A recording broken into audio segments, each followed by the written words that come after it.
we've got some fruit, and here's a strawberry. Now what we've done with this strawberry is we washed it with a vegetable wash, and subsequent, or fruit wash as the case may be. And now that we're done with that, the next thing we're going to do, is we've taken this and placed it in the freezer for a brief period of time. A friend of mine named Chris Gala turned me on to this. It's really fun. And what you do then is, now you've got a cold to the touch strawberry. And what we do is we simply take that cold to the touch strawberry and pour some chocolate on it.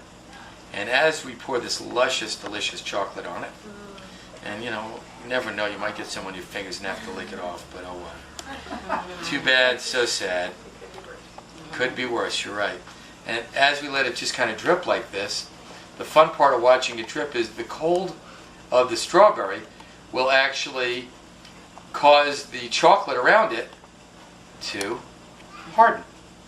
And then we simply take it and place it in a spiffy plate right over here, and it looks all pretty. I get to lick my fingers, and then I get to do it again.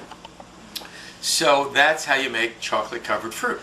Pretty simple, pretty fun, pretty tasty, and all you have to do is make some raw chocolate and wash and chill a strawberry, and then you get to watch it drip too, which is kind of fun.